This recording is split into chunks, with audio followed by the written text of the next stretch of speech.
বৈশাখ উত্তর বিধানসভায় মুরারিশাহ পঞ্চায়েতে তৃণমূল কংগ্রেস থেকে প্রায় হাজারের অধিক মানুষ আজকে আপনারা দেখেছেন আমাদের ইন্ডিয়ান সেকুলার ফ্রন্টে নওশাদ সিদ্দিকী ভাইজানের হাতকে শক্ত করার জন্য আজকে আমাদের দলে জয়েন করেছে। বসিরহাট উত্তর বিধানসভায় তৃণমূলে বড় ভাঙন, ১,৫০০ কর্মী আইএসএফে যোগ। বসিরহাট উত্তর বিধানসভায় রাজনৈতিক সমীকরণে বড়সড় পরিবর্তনের ইঙ্গিত মিলেছে। বহিরাগত প্রার্থী দেওয়ার অভিযোগে তৃণমূল কংগ্রেসের ভিতরে দীর্ঘদিনের ক্ষোভ এবার প্রকাশ্যে ফেটে পড়ল। প্রায় ১,৫০০ নেতা কর্মী ও সমর্থক দল ছেড়ে যোগ দিলেন আইএসএফে। বুধবার মুরারিশাহ গ্রাম পঞ্চায়েতের মুরারিশাহ চৌমাথা এলাকায় এক বড় যোগদান কর্মসূচির আয়োজন করা হয়। সেখানে আইএসএফ প্রার্থী মুসা কারিমুল্লার হাত ধরে আনুষ্ঠানিকভাবে তৃণমূল ছেড়ে আইএসএফে যোগ দেন ওই নেতাকর্মীরা। স্থানীয় সূত্রে জানা গিয়েছে, যোগদানকারীদের মধ্যে পঞ্চায়েত স্তরে একাধিক প্রভাবশালী মুখ রয়েছেন, যা আগামী নির্বাচনে সরাসরি প্রভাব ফেলতে পারে। দলত্যাগীদের একাংশের অভিযোগ, বসিরহাট উত্তর বিধানসভা এবং বসিরহাট লোকসভা কেন্দ্রে বারবার বহিরাগত প্রার্থী দেওয়ার ফলে স্থানীয় কর্মীদের মধ্যে দীর্ঘদিন ধরেই অসন্তোষ জমেছিল। সেই ক্ষোভই শেষমেশ দল ছাড়ার সিদ্ধান্তে পৌঁছে দেয়। হাসনাবাদের এক বিদায়ী সংখ্যালঘু তৃণমূল নেতা বলেন, দলের জন্য দীর্ঘদিন কাজ করেও স্থানীয়দের গুরুত্ব না দেওয়ায় আমরা হতাশ। অন্যদিকে যোগদানকে বড় রাজনৈতিক সাফল্য হিসেবে দেখছে আইএসএফ। প্রার্থী মুসা কারিমুল্লাহ জানান, একসময় এই কেন্দ্র তৃণমূলের শক্ত ঘাঁটি হলেও এখন মানুষ বিকল্প খুঁজছে এবং সেই বিকল্প হিসেবে আইএসএফকে বেছে নিচ্ছে।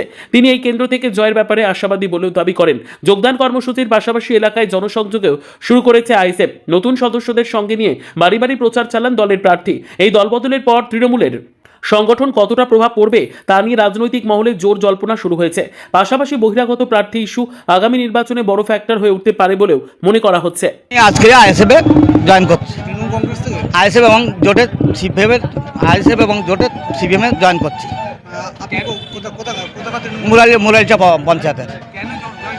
দেখুন, ঘটনা থেকে আমি কোনো বদনাম করতে চাই না। আমার প্রথম কথা হলো, ঘটনা থেকে এই যে ক্যান্ডিডেট আমরা এখানে নুসরাতকে ভোট দিয়েছি, নুসরাতকে ভোট দিয়ে বহিরাগত তাকে পাইনি। ইদ্রিস আলীকে ভোট দিয়েছি, তাকে পাইনি। সর্দার আমজাদ আলীকে ভোট দিয়েছি, যেহেতু সে ৫,০০০ ভোটে হেরিয়েছিল, তাকেও কোনোদিন পাইনি। আমরা একে ভোট দিলে আমরা কোনোদিনই জন্য পাবো না। সেই জন্যে আমি কোনো দলের প্রতি আমার ক্ষোভ নেই। আমার একটাই ক্ষোভ, প্রার্থীর প্রতি। আমি প্রার্থী পছন্দ না, যার জন্য ঘটনা থেকে দল ছেড়ে আমি চলে এসেছি। ঘটনা থেকে আইএসএফে আমার মুসা কারিমুল্লাহ ভাইকে আমার ভালো লেগেছে এবং আইএসএফ জোটের ভালো লেগেছে এবং ঘটনাতে সেই জন্য আমি এই দলে জয়েন করেছি। আমি হাসনাবাদ ব্লকের প্রাক্তন মাইনরিটি চেয়ারম্যান এবং নওশাদ সিদ্দিকী আমাকে খুব ভালো লাগে, পছন্দ হয়। আর এমনি এই যে ক্যান্ডিডেট যে দিয়েছে, তৃণমূল কংগ্রেসের যে ক্যান্ডিডেট দিয়েছে, এই ক্যান্ডিডেটটা আমার পছন্দ না। এর হাতে বাইরের ক্যান্ডিডেট, এর অরিজিনাল বাড়ি উত্তরপ্রদেশ, এ থাকে মুদ্দিন স্ট্রিটের ওখানে ৩টে বিল্ডিংয়ের পরে ওইখানে থাকে। কখনো এসে মানুষের পরিষেবা দেবে না, এই প্রতিশ্রুতি দেবে, দিয়ে ভোট নিয়ে উত্তর বিধানসভায় মুরারিশাহ পঞ্চায়েতে তৃণমূল কংগ্রেস থেকে প্রায় হাজারের অধিক মানুষ আজকে আপনারা দেখেছেন আমাদের ইন্ডিয়ান সেকুলার ফ্রন্টে নওশাদ সিদ্দিকী ভাইজানের হাতকে শক্ত করার জন্য আজকে আমাদের দলে জয়েন করেছে।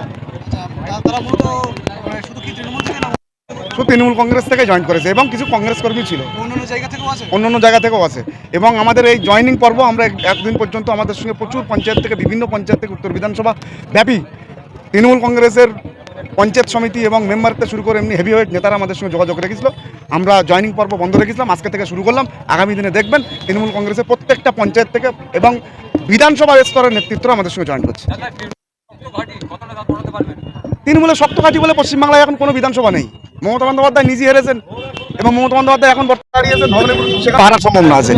সুতরাং বসিরহাট উত্তর বিধানসভা তৃণমূলের শক্ত ঘাঁটি না, বসিরহাট উত্তর বিধানসভা এখন আইএসএফের শক্ত ঘাঁটি। পুরো বসিরহাট উত্তর বিধানসভার মানুষ চাইছে বহিরাগত বাদ দিয়ে স্থানীয় যে প্রার্থী নির্বাচন করেছেন আমাদের আইএসএফের পক্ষ থেকে, সংযুক্ত মোর্চার পক্ষ থেকে, বামফ্রন্ট সমর্থিত, সেই মানুষকে চাচ্ছেন। বা আপনারা দেখতে পাচ্ছেন মানুষের কতটা উৎফুল্ল মানুষ। যেটা ব্যাপারে আমি 100% আশাবাদী। আমাদের তো মূল লড়াই, মূল আদর্শ নওশাদ সিদ্দিকী। আমাদের নওশাদ সিদ্দিকীর আদর্শই আদর্শিত। নওশাদ ভাই যেভাবে কথা যেমন বলেন, কাজ ঠিক ততটাই করেন। আমরাও নওশাদ ভাইয়ের আদর্শে আদর্শিত।